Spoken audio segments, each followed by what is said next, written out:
안녕하세요. 청취자 여러분 반갑습니다. 이상희의 칼럼 읽어주는 남자입니다. 저희 프로그램은 민생과 복지 이슈를 재미있고 명쾌하고 쉽고 깊이 있게 다루는 정책 시사 방송입니다.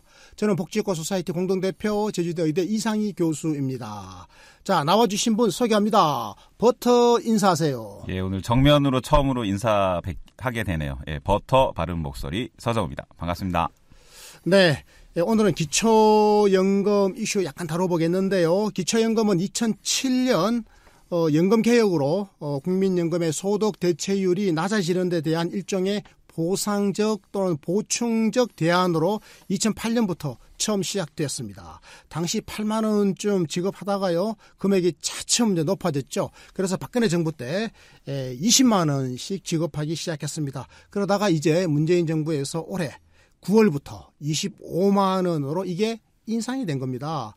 박근혜 정부는 대선 공약으로 모든 어르신에게 20만 원을 지급하겠다고 약속을 했었죠. 그런데 그 약속을 번복하고 국민에게 사과를 했습니다. 소득 하위 70% 어르신에게만 지급하기로 결정을 했고요. 그게 지금까지 쭉 계속되고 있는 겁니다. 그러니까 현재까지 65세 이상 소득 하위 70% 어르신들에게 기초연금을 지급하고 있는 건데요. 그런데 실제 수급률은 정부의 이런 목표치 70%에 못 미치는 것으로 나타났습니다. 오늘은 이 이슈 좀 다뤄보겠습니다. 그래서 오늘 방송의 주제는요. 소득 하위 70% 어르신에게 지급하는 기초연금 실제 수급률은 입니다. 존경하는 이 칼럼 청취자 여러분 끝까지 저희와 함께해 주십시오. 저희 방송 지금 바로 출발합니다. 네, 오늘 진행을 맡은 버터입니다. 멋진 방송이 되도록 최선을 다해보겠습니다. 기초연금 수급자는 65세 이상 어르신 중에서 소득 하위 70%한테 드리는 건데요. 그러니까 법적으로 65세 이상 어르신 100명 중에 70명은 기초연금을 받아야 한다는 건데요. 그렇죠. 실제로는 그렇지 못하다는 거죠. 네, 그렇습니다. 국회 보건복지위원회 남인순 의원이 보건복지부로부터 받은 그 기초연금 수급자 현황 자료를 보면요. 작년 말 현재 전체 기초연금 수급자는 만 65세 이상 노인 734만 명의 66.3%에 불과했습니다. 구체적으로 486만 명으로 집계됐던 겁니다. 아, 못 받는 사람이 꽤 되네요. 네. 그러니까 법적으로 65세 이상 어르신 100명 중 70명이 기초연금을 받아야 하는데 실제로는 그렇지 못한 66명 정도만이 기초연금을 받고 계신다. 그렇다면 이건 정부가 법률을 어긴 거라고 볼 수 있는 건가요? 네, 현행 기초연금법에는 기초연금 수급자가 전체 노인의 70% 수준이 되도록 선정의 기준을 결정해야 한다 이렇게 규정하고 있습니다. 이 70%에 미달하도록 정부가 수급자를 선정했다면 이것은 결과적으로 법률을 어긴 게 맞는 겁니다. 그렇군요. 네. 정부가 행정적으로 일을 처리하다 보면 뭐 기준을 좀 초과할 수도 있고 때로는 좀 모자랄 수도 있는데 이번 사안을 이 정도로 이해하고 넘어가기에는 조금 그렇다 이런 느낌이 들거든요. 어떻습니까? 네, 궁금하시죠? 네. 네, 버터가 좋은 지적을 해주셨는데요. 일이란 게 하다 보면 어떻게 100% 다 정확하게 할 수 있겠습니까? 그렇죠. 그 100명 중에 70명을 골라라 그랬는데 골라다 보면 69명을 고를 수도 있고 71명을 고를 수 있는 것 아니겠습니까? 예. 근데 뭐 이번에 66.3%면 몇만 명은 못 받는다. 뭐 이렇게 보니까 꽤 큰 숫자인데요. 네, 그런 거죠. 하다 보면 좀 넘을 때도 있고 부족할 때도 있을 텐데 네. 그런데 늘상 기준을 초과한다라든지 아니면 또는 늘상 기준에 미달한다면 이건 문제가 있는 거죠. 그렇죠. 네, 2017년 기초연금 수급률 66.3%인데요. 자, 그럼 2016년은 어떨까요? 65.6%였습니다. 그러면 2015년은 어떨까요? 66.4%였고요. 2014년 66.8%였습니다. 그러니까 최근 몇 년간을 보니까 어떻습니까? 매년 65에서 66%대에 머물렀던 거죠. 우리나라는 아시다시피 노인 빈곤율이 전체 어르신의 한 49%쯤 돼가지고 매우 높습니다. 네, 절반이 빈곤 상태에 있잖아요. 네. 이것은 OECD 평균의 3배가 넘는 노인 빈곤율 아니겠습니까? 네, 그래서 기초연금이 굉장히 중요한 거 아니겠습니까? 네. 그래서 가급적이면은 70%에게 주기로 했으면 70% 어르신들이 다 받도록 행정을 잘해야 되는 거죠. 저는요. 정부가 보다 적극적이고도 능동적인 자세를 견지할 필요가 있다 이렇게 생각합니다. 네. 이번엔 좀 다른 얘기인데요. 지역별로 기초연금을 수급하는 어르신들의 비율이 조금씩 다를 것 같습니다. 그러니까 서울보다는 지방에 거주하시는 분들이 전국적 기준에서 볼 때 소득 하위 70%에 속할 가능성이, 그러니까 돈을 더 못 번다는 얘기죠. 더 가난하다는 가능성이 얘기죠. 더 클 것 같은데요. 네. 지역별 기초연금 수급 현황은 어떻습니까? 네. 우리 리포터가 잘 보셨습니다. 당연히 그 지역에 사시는 분들이 기초연금을 받을 확률이 더 높죠. 그래서 지역의 기초연금 수급률이 더 높게 나타납니다. 그 지난해 기초연금 수급률의 시도별 분포를 보면 이렇습니다. 그 전라남도가 사실은 굉장히 높습니다. 81.7%. 의외네요. 네. 의외가 아니죠. 전라남도 사람들이 가난하니까. 가난하니까 비율이 높아지는 거군요. 수급률이 높아지는 거죠. 그러니까 전라남도에 사시는 65세 이상 어르신 중에서 81.7%가 기초연금을 받은 겁니다. 제일 높아요. 네네. 경상북도는 76.2% 어르신들이 받았고요. 전라북도 75.9%, 경상남도 73%입니다. 충청도는 72% 수준이고요. 네. 자, 그런데 궁금하시죠? 서울은요 53.5%입니다. 상당히 많이 못 받습니다. 네. 서울에 거주하시는 65세 이상 어르신의 절반 정도만이 기초연금을 받고 계시더라라는 거죠. 네. 경기도는 60% 수준입니다. 그러니까 서울과 경기 같은 수도권 지역의 어르신들의 수급률은 지방에 비해서 낮은 편이다 이렇게 말씀드릴 수 있겠습니다. 네. 자, 그러면 또 기본적으로 궁금한 게 있습니다. 정부가 기초연금을 지급할 대상을 선정할 때 어떻게 하는 건지. 그러니까 우리가 일반적으로 알긴 65세 이상 어르신 중에서 소득 하위 70%를 선정하는데 이 일을 어떤 식으로 진행하게 되는지 이게 궁금합니다. 네, 그러니까 정부가 기초연금을 지급할 대상을 선정할 거 아니겠습니까? 네. 지금 기초연금법에는 소득 하위 70% 어르신들에게 매달 기초연금을 지급하라고 돼 있고 네. 문재인 정부에서 그 올해 9월부터는 그 금액이 매달 25만 원이지 않습니까? 네, 그렇습니다. 자, 그럼 25만 원을 받을 그 100명 중에 어르신 100명 중에 70명을 골라내는 일을 해야 될 거 아니겠습니까? 네. 이 일을 하기 위해서는 그러면 그 어떻게 업무를 처리하느냐 이걸 좀 알 필요가 있거든요. 네. 보건복지부가 이 일을 담당하고 있지 않습니까? 네. 보건복지부가 해마다 연구 용역을 통해서 전체 노인의 소득 인정액 분포를 봅니다. 우리나라 전체 65세 이상 어르신들의 소득 인정액 분포를 쫙 봐가지고 한마디로 순위를 매기는 그렇습니다. 거군요. 네. 그 분포를 깔아놓고는 네. 그 74%에서 77% 정도의 수준. 그러니까 대체적으로 한 75% 정도의 수준이 되는 그 선을 자릅니다. 네. 원래대로 하면 70%만 잘라야 되는데 네. 한 5% 포인트의 여유를 둬가지고 네. 74에서 77% 수준의 금액을 이 기초연금 수급의 선정 기준액으로 딱 결정을 하는 겁니다. 왠지 대학교 입학시험 볼 때 대기자 명단에 들어가는 걸 여유 있게 좀 뽑는 것 같은 느낌이 드네요. 바로 그거죠. 네. 역시 버터 영리합니다. 바로 그겁니다.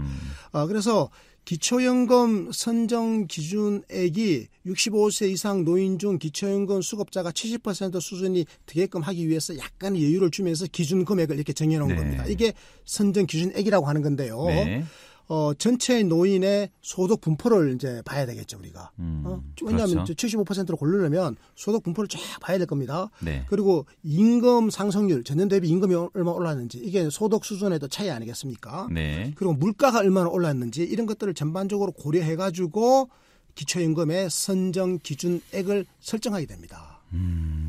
그렇다면 기초연금 선정 기준액도 물가에 따라서 달라지는 거니까 매년 달라지는 게 맞겠죠? 그렇죠. 물가만 반영하는 게 아니라 소득까지도 다 반영하는 거니까요. 네네. 매년 이게 달라지지 않습니까?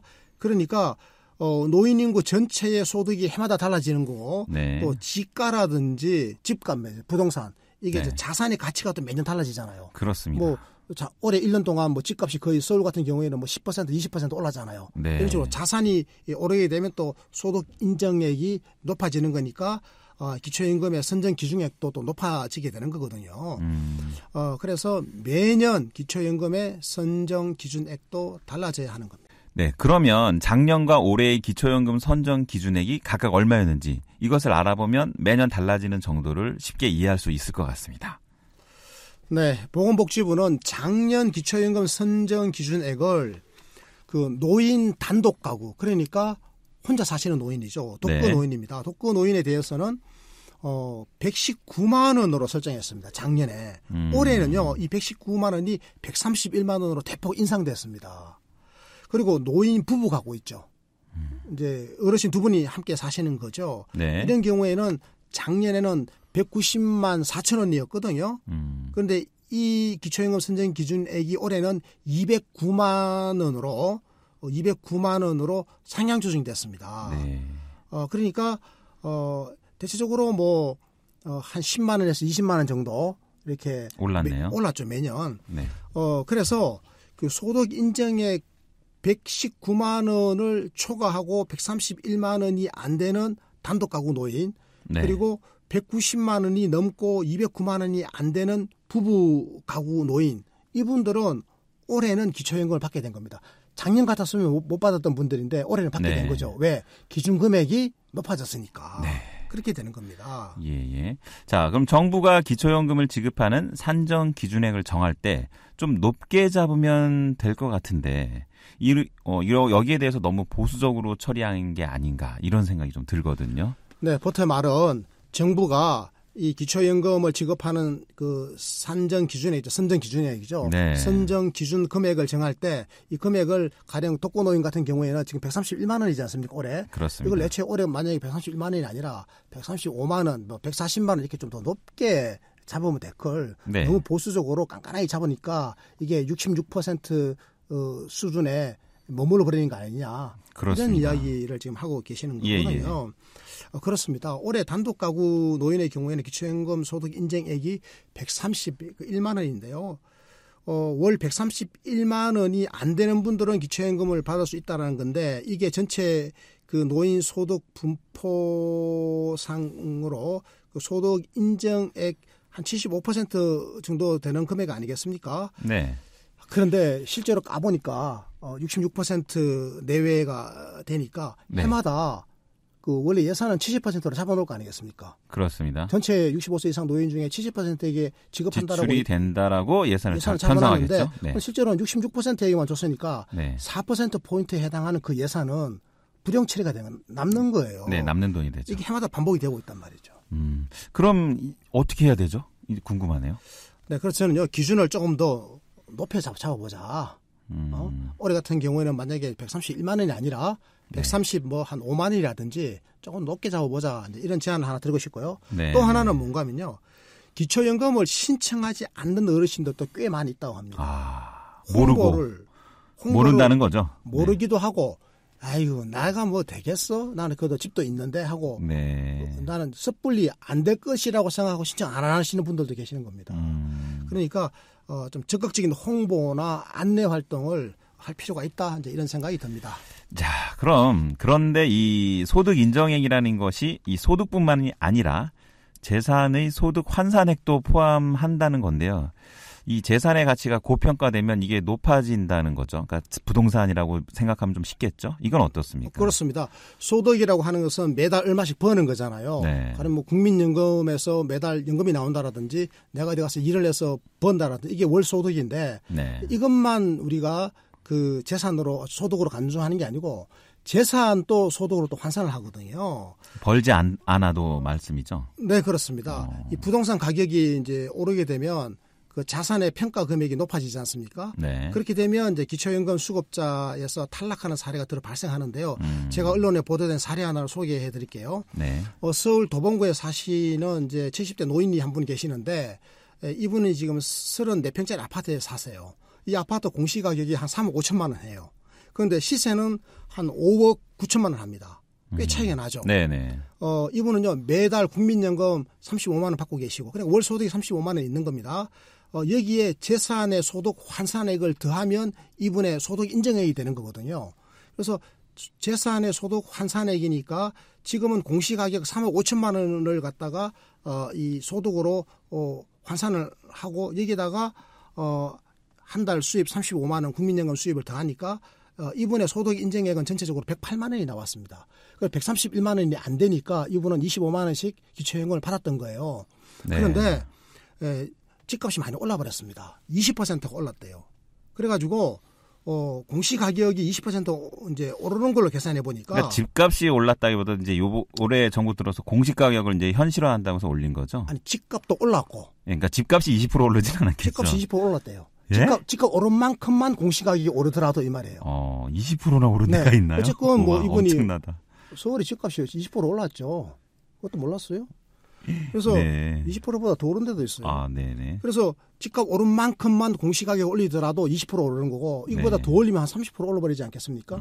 만약에 20%만 올린다고 치더라도 이분이 지금 3억 5천만 원이 공시가격인데 20%가 오르면 이게 한 4억 2천만 원쯤 돼요. 네. 공시가격이 4억 2천만 원이 되면 4억 2천을 이걸 가지고 그 소득으로 환산을 하잖아요. 네. 재산의 소득 환산 이걸 하면 이 133만 원이 돼버립니다. 아하. 그러니까 국민연금 소득 월 35만 원에다가 이 4억 3천만 원짜리 집에 그 소득 환산액 이걸 더하니까 133만 원이 되는 거예요. 그러면 131만 원까지라야 이하라야 그 기초연금을 받는데 133만 원이니까 기초연금을 못 받게 되니까 이분은 이제 기초연금 수급에서 그 탈락하는 거죠. 그러니까 좀 쉽게 해석하면 야, 좀 좋은 비싼 집에서 사는데 좀 덜 받아 이렇게 돼 버리는 거네요. 아니 그 본인이 사는 집은 어차피 네. 수십 년 동안 살아오던 바로 그 집이고 혼자서 살고 있는데 네. 본인 입장에서는 상황이 변한 게 하나도 없어요. 다만 그렇죠. 집값이 올랐다는 것 이외에 예, 그렇습니다. 공시가격이 올랐다는 것 이외에 그런데 다달 25만 원씩 받던 기초연금 수급 대상에서 탈락해버리는 거죠. 네, 이해됩니다. 자, 그럼 내년부터 공시가격 인상이 현실화되면 매달 받던 기초연금을 받지 못하는 노인들이 늘어난다는 얘기네요. 그렇죠. 그럼 그렇다고 실거래 가격의 50%에서 70% 불과한 공시가격을 올리지 않고 그냥 그대로 두는 것도 왠지 눈 감고 아웅 이런 생각이 드는데 이건 어떻게 되는 거예요? 진실은 눈을 감는 거잖아요. 그렇죠. 그러니까 실거래 가격의 50 내지 70%밖에 안 된다. 공시가격이. 네. 이거는 사실은 정의롭지 못한 거잖아요. 그렇습니다. 실제 가격에 부합하도록 공시가격을 끌어올리는 게 맞는 거죠. 네. 실제로요. 그 주택 공시가격이 20%가 만약에 오르지 않습니까? 네. 그러면 서울에서 기초연금 못 받는 분이 한 11,000명이 발생하고요. 이거 서울과 11,000명. 네, 서울과 경기도에서 집값이 많이 올랐으니까. 네, 네. 경기도에서 만약에 주택 공시가격이 20% 오르면 경기도에서 한 12,600명 정도가 기초연금을 못 받는 기초연금 수급 탈락자가 발생한다라고 하는 겁니다.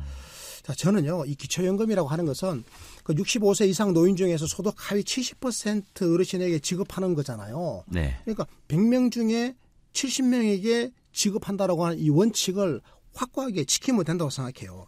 만약에 집값이 올라가지고 기존에 기초연금 받던 분들이 못 받게 되잖아요. 그러면 그분 대신에 누군가가 다른 분이 받을 겁니다. 그런데 우리 한번 생각해 보십시오. 집값이 올랐어요. 소득 인정액이 높아져가지고 어떤 분이 탈락했습니다. 기초연금 못 받아요. 네. 그럼 기초연금 받던 분이 기존에 70%였는데 이게 69%, 68%, 65% 이렇게 낮아진다. 이렇게 되면 이런 문제가 있는 거잖아요. 그런데 네. 진실은 그게 아니고 누군가가 이분 대신에 새로운 분이 들어와가지고 받게 된다라고 하는 거고요. 그래서 저는 이것은 소득 하위 70%가 기초연금을 받도록 돼 있는 이 법을 확고하게 제대로 실천할 수 있는 정부의 행정적 능력이 굉장히 중요하다 이렇게 생각합니다. 그러니까 이 기준을 제대로 적용하면 되잖아요. 그런데 지금 기준이요. 매년 정하는데 독거 노인 가구 경우에는 한 달에 소득이 131만 원까지다 이렇게 딱 정해지지 않습니까? 네. 이것을 보다 좀 더 융통성 있게 잘 활용하면 되겠다 이런 생각이 들고요.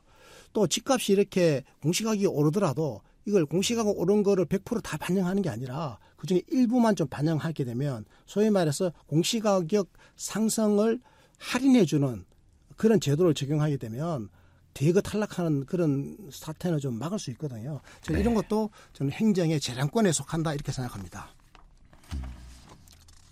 그리고 좀 더 궁극적으로는 이 기초연금의 수급 대상을 지금 소득 하위 70%가 아니라 한 80%까지 끌어올리게 되면 탈락하는 분들은 거의 아마 많이 구제가 될 거다 이런 생각을 하게 됩니다. 네, 그렇겠네요.